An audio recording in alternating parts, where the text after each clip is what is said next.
Hello again from the Senate Chamber in the Parliament of Canada. I'm Senator Patrick Brazeau. I'm a proud Algonquin Indian from the Kitigan-Zebri Reserve near Maniwaki, Quebec. I'd like to share some thoughts with you today on the notion of accountability, transparency, and responsibility in Canada's Aboriginal affairs. It's always important to bear in mind the distinction between responsibility and accountability. Responsibility is the obligation to act. Accountability is the obligation to answer for an action. There's a pretty big distinction between these two notions. In its simplest terms, accountability is the obligation to demonstrate and take responsibility for performance in light of agreed expectations. Let's examine the context of accountability in Canada's Aboriginal affairs. The federal government spends annually over $10 billion on federal programs and services for Aboriginal peoples. Yet, despite this, progress in measurably and sustainably improving quality of life for our First Nations, Inuit, and Métis peoples still seems to elude us. This reality begs answers to numerous questions. Let's consider them. Are First Nations chiefs and band councils being answerable to those by whom they are elected? Grassroots members, both on and off reserve. Are First Nations chiefs and band councils being responsible to their constituents and acting in the best interests of grassroots citizens in accordance with their campaign promises? In other words, are they walking the talk?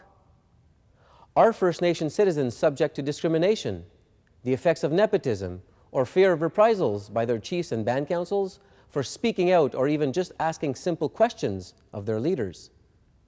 Equally important, is the Department of Indian Affairs accountable to chiefs and band councils as well as to grassroots First Nations people in their communities in the measurement of results against plan and the adjustment of these plans where evidence dictates they are necessary?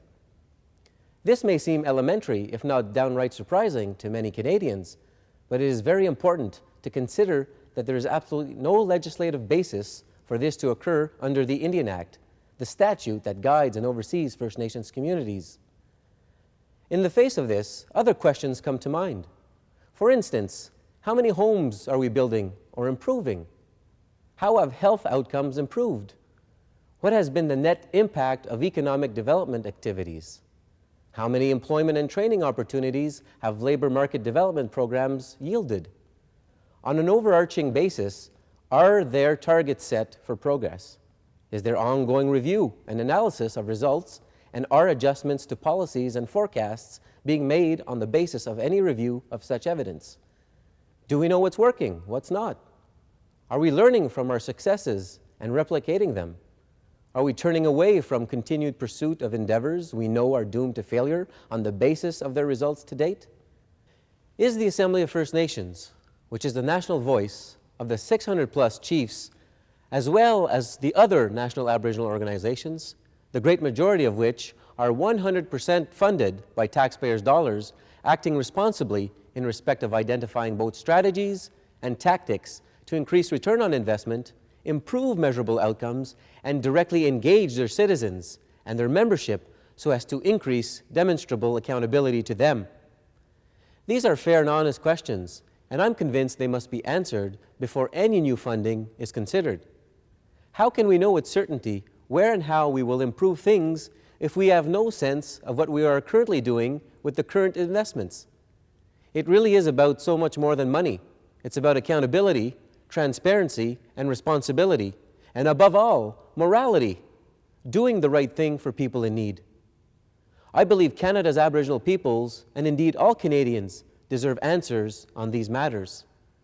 I consider it to be fundamental to effective governance that these pursuits be examined much more closely than they appear to have been to date.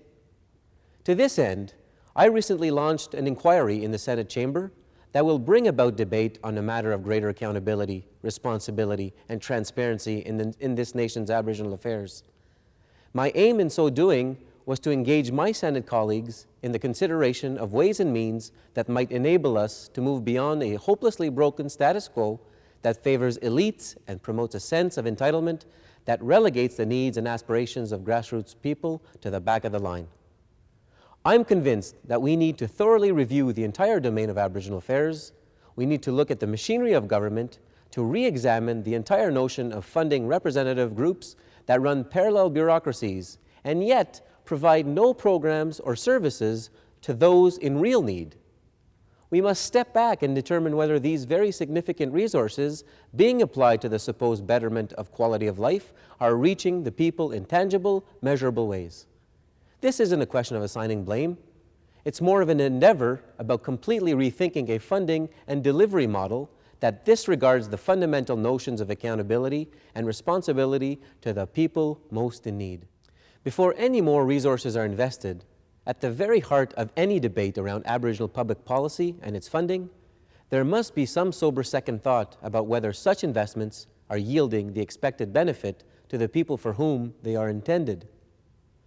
What's more, if it's determined that the money is not making its way to the grassroots people, we will need a robust and rigorous action plan to remedy the situation without delay. The people, Canada's Aboriginal men, women and children at the grassroots level, who must endure this reality, deserve no less than this.